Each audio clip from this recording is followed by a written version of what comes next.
Hi, hello, konnichiwa, namaste, and welcome to my channel Anime Clubs. Lord of the mystery या Lord of mystery एक ऐसा anime है जिसका लोग हाहाकार कर रहे थे कि ये एनिमे इस साल का सबसे बढ़िया एनिमे होने वाला है। पर क्या सच में ऐसा केस है? देखो, मैं सच बताऊं, मैंने इसके 6 एपिसोड देख लिए हैं, सातवां आ चुका है, लेकिन मैंने उसको होल्ड कर दिया। मैं चाहता था पहले मैं इसका रिव्यू करता हूँ 6 एपिसोड का। तो मुझे इतना कुछ खास पसंद नहीं आया। ठीक है, मैं साफ साफ बता देता हूँ। ये बताऊँ क्या है। एक अच्छी अच्छी भी क्या, ठीक ठाक फैंटेसी डिटेक्टिव एनिमे है। जो आप देखो या ना देखो, कोई ज़्यादा बड़ा इम्पैक्ट नहीं पड़ेगा आपकी लाइफ में। ठीक है। एनिमेशन काफ़ी अच्छी है। मैं काफ़ी इसको सिंपल रखने की कोशिश कर रहा हूँ, ठीक है, रिव्यू को। तो एनिमेशन काफ़ी अच्छी है, जिसमें हमारा 2D एंड 3D काफ़ी अच्छे तरीके से मिक्स किया गया है एंड बहुत ही अच्छी तरीके से प्रेजेंट किया गया है। ठीक है। अब बात करते हैं world building and power system की। दोनों वर्ल्ड क्लास हैं, मतलब बहुत ज़्यादा अच्छे हैं। 22 पाथवेज हमारा एंड 9 सीक्वेंस वाला वो है हमारा power system. And world building हमारा विक्टोरियन एरा में है विद स्टीम पंक वर्ल्ड है, जिसमें हमारे गन्स ट्रेन एक्सेट्रा एक्सेट्रा चीज़ें मिल जाती हैं आपको। ठीक है। तो इतनी मतलब 90s की 90s की जो हमारी करंट वर्ल्ड है वो ऐसा टाइप में है, लेकिन इसमें हमारी फैंटेसी भी है, मतलब पावर भी है, सुपर नेचुरल पावर्स भी हैं। ठीक है। वर्ल्ड बिल्डिंग अच्छी है। ठीक है। पावर सिस्टम अच्छी है, एनिमेशन अच्छी है। पेसिंग बेकार है। पेसिंग क्यों बेकार है? मैंने इस एनिमे के ना वेब नॉवल के 2 चैप्टर पढ़े हैं एंड उन 2 चैप्टर्स को ही पढ़ के मैं समझ जा रहा हूँ कि कितना पेसिंग इन्होंने कर रखी है। ठीक है। बहुत सारी चीज़ें हटा रखी हैं।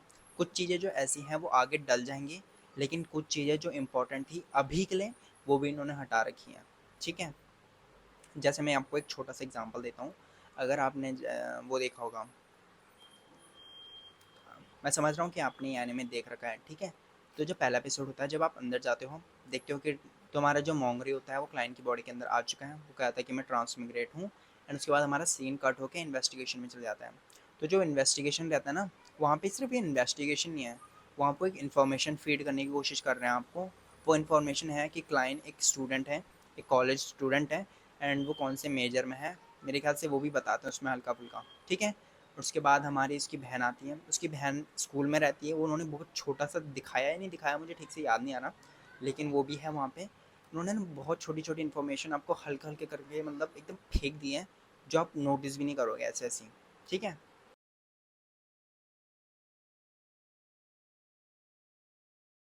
जैसे ही वो पोर्शन पी लेता है और उसके बाद बाहर निकलता है, उसको एक वो मिल जाती है, क्या, इन्वेस्टिगेशन पे चले जाता है एंड वहाँ पे अपनी पावर्स यूज़ करने लग जाता है। मुझे ठीक से पता नहीं है पावर्स अपने आप उनको समझ में आने लग जाती हैं या उनको सीखना पड़ता है, लेकिन मुझे वहाँ पे थोड़ा खटका चीज़ तो मैं बताना चाहता था। आगे चल के देखते हैं इसमें क्या है। ठीक है। ये हमारी पेसिंग का हो गया। अब हमारी बात करते हैं स्टोरी इटसेल्फ की। तो जैसे मैंने बताया, मुझे एक फैंटेसी डिटेक्टिव एनिमे लगी, जो कि ठीक ठाक है, ज़्यादा अच्छी भी नहीं है। तो वो वहाँ दूसरी दुनिया में आया, उसकी नोटबुक पढ़ी है, पिस्टल पढ़ी है, एंड ये सब मिस्ट्रीज़ उन्होंने वहाँ पे छोड़ रखी हैं। जो ढूंढने की कोशिश करता है उसको अच्छे से समझ में नहीं आता, एंड वो उसको वहाँ पे ड्रॉप कर देता है, मतलब कहता है कि आगे जाके देखते हैं क्या होता है। उसके बाद हमारे जो बियॉन्डर्स होते हैं, पुलिस टाइप में होती है एक, वो वहाँ आती है, वो पकड़ लेती है उसको। वो कहता है कि मेरी मेमोरीज़ नहीं है, जिसको चेक करते हैं, वो सही साबित होता है। उसके बाद वो वाली पुलिस को ज्वाइन कर लेता है। ठीक है। फिर वो बियॉन्डर्स बन जाता है, नई पावर्स गेन करता है सीयर की। ठीक है।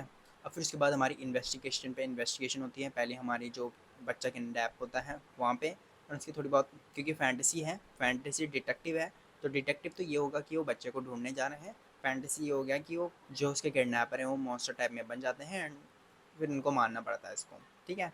ये हमारा दूसरा एपिसोड का है। तीसरे एपिसोड में हमारा एक और मॉन्स्टर आता है, जो जिस किताब के पीछे वो जा रहे थे इन्वेस्टिगेशन करने, वो उसको स्वेलो कर लेता है, ये मतलब अपने अंदर समा लेता है, जिसके बाद वो एक मॉन्स्टर बन जाता है एंड फिर उस मॉन्स्टर को मारना पड़ता है। फिर हमारा एक जोकर टाइप में एक वो आता है विलन, फिर उसको भी हराते हैं वो। ठीक है। टिपिकल चीज़ की एक मैनिपुलेटेड इंसान के पीछे एक जो ट्रू विलन होता है वो आ जाता है, फिर उसको हराना पड़ता है मेन कैरेक्टर को। ठीक है। यहाँ पे वही हो गया। फोर्थ वाले में उसकी बहन के साथ होता है। तो इसी तरह के ना आगे भी हल्के हल्के इन्वेस्टिगेशंस टाइप में रहती हैं, जिनको ये सॉल्व करता है या जिनसे फंस जाता है उन चीज़ों में, एंड उसको ये सॉल्व करता है। जो लेटेस्ट 6 एपिसोड था वो थोड़ा सही लगा मुझे, बट ऐसा कुछ ज़्यादा खास समझ में नहीं आया।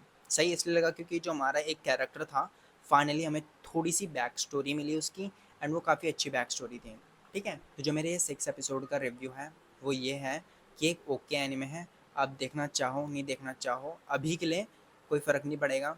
मे बी जब सीज़न 2 या सीज़न 3 आ जाए एंड इसका जब एकदम ओवरऑल स्टोरी है वो हल्का-हल्का उभर के आने लग जाए, तो मे बी मैं तब इसको रिकमेंड करूँ, लेकिन अभी के लिए मैं बिल्कुल रिकमेंड नहीं करूँगा। लाइक फालतू टाइम वेस्ट है, क्योंकि 35 मिनट की हमारी हर एपिसोड है, तो लगा लो 35 मिनट 6 मतलब 3 से 4 घंटे तो आप ऐसे ही बर्बाद कर रहे हो, ठीक है। तो इन द एंड मैं खड़ा रहूँगा अपने पॉइंट पे कि एक ठीक ठाक फैंटेसी डिटेक्टिव एनिमे है और कुछ नहीं। आगे चल के देखना पड़ेगा, जब इसके 13 एपिसोड आएंगे मैं इसका रिव्यू करूँगा, ठीक है। एंड क्या तब भी मैं यही चीज़ बोलूँगा या फिर अपना ओपिनियन चेंज करूँगा, वो तो तभी देखा जाएगा, ठीक है। तो फिर यहीं पे वीडियो ख़त्म होती है।